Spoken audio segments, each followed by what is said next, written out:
Welcome to The Explainer. Today, we're going to unpack a really fascinating and, for some, pretty controversial idea that creating your reality isn't about hope or faith or belief, but about a precise, repeatable inner technology. We're going to look at what ancient texts and modern thinkers say about the hidden mechanics of manifestation. So, let's just dive right in. Okay, so right off the bat, our sources throw down this really provocative claim. It challenges a core belief from millions of people. The idea here is that the way most of us are taught to pray has been fundamentally misunderstood and, in fact, might actually be designed to be ineffective. So the core argument is this: traditional prayer, the way it's commonly practiced, actually works against what you're trying to achieve. The sources frame it not as a communication with the divine, but as a deep miscommunication with the very fabric of reality itself. Let's break down exactly why they say that. And here you can see the fundamental difference in the approach. See, traditional prayer usually comes from a place of asking for something you don't have, right? You ask for healing because you feel sick. You ask for abundance because you feel lack. Well, according to our sources, that very act of asking from a place of lack just screams, "I don't have this," into the universe, reinforcing the very absence you want to change. But this inner technology, it operates on a totally different principle, feeling as if you already have it. It's about commanding an internal power, not begging an external one. So, if asking with words doesn't work, what language does reality actually understand? Well, the sources propose that the universe operates on a completely different communication protocol. It's one based not on what you say, but on what you feel, on frequency. And this brings us right to the quantum foundation of this whole idea. Our sources point to physicist Max Planck, who identified what he called a divine matrix, a unified field of intelligent energy that all matter comes from. The best way to think about it is like a conscious, living field that connects everything. And this field acts like a perfect mirror, reflecting back not what you say, but the state of being you are embodying. And that, right there, is the crucial point of miscommunication. All your pleas, your affirmations, your carefully worded requests, according to this perspective, they're simply not the language the field understands. It's kind of like trying to get a computer to work by speaking to it in ancient poetry. The input is just wrong. Instead, the field responds to the electromagnetic signature that's generated by your heart.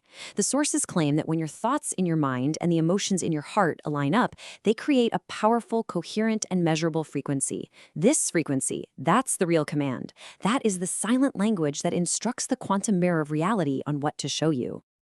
Now, here's the kicker. This knowledge, the sources claim, isn't some new age discovery. They say it's an ancient inner technology with very precise instructions that was deliberately removed and suppressed from mainstream spiritual texts centuries ago. Our sources point to a massive shift back in the 4th century during the Council of Nicaea. The claim is that technical instructions for this kind of conscious creation were systematically edited out of key scriptures. And in doing so, prayer was transformed from a technology of internal command into a ritual of external begging. And they say that texts like the Gospel of Thomas, found much later in the 20th century, actually contain some of these missing pieces.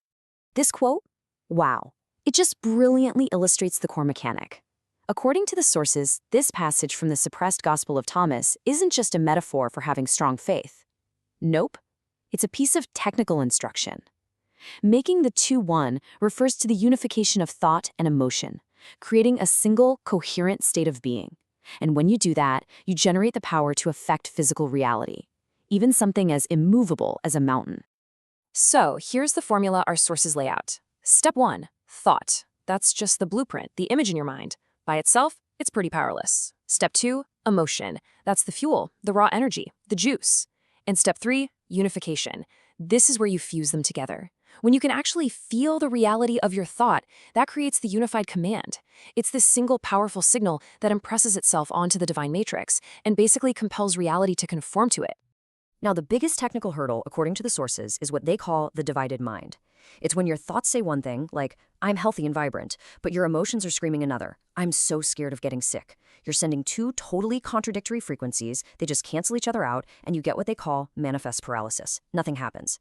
But the unified mind, it transmits one single, clear, powerful signal that forces the quantum field to collapse into that one specific reality you've chosen. Okay, so this ancient technology finds a really powerful echo in the 20th century.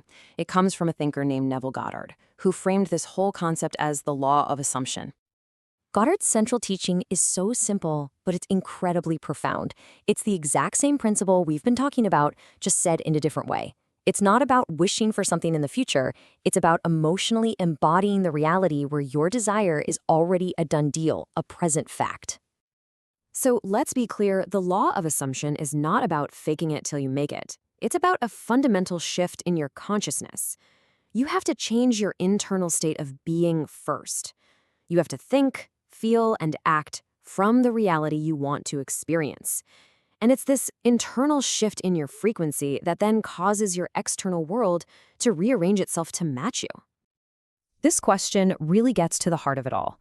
According to this model, trying to change your external world first, your job, your relationship, your health, is like standing in front of a mirror and yelling at your reflection to smile. It just doesn't work. The outer world is simply a perfect reflection of your inner state. To change the reflection, you have to change the person making it, you. And this is maybe the biggest takeaway of all.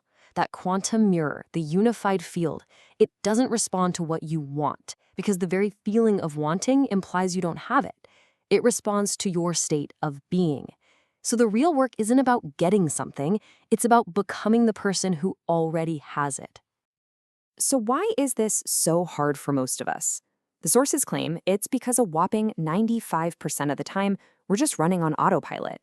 Our thoughts, our feelings, our reactions, they're all subconscious programs. They're loops of limitation that were programmed into us from past experiences, and they just keep recreating the same old reality, day in and day out. So how in the world do you break out of that autopilot? How do you consciously take the wheel and apply this technology? Well, our sources say there are two fundamental creative tools that you absolutely must master. And these are the two pillars of conscious creation, your attention and your imagination.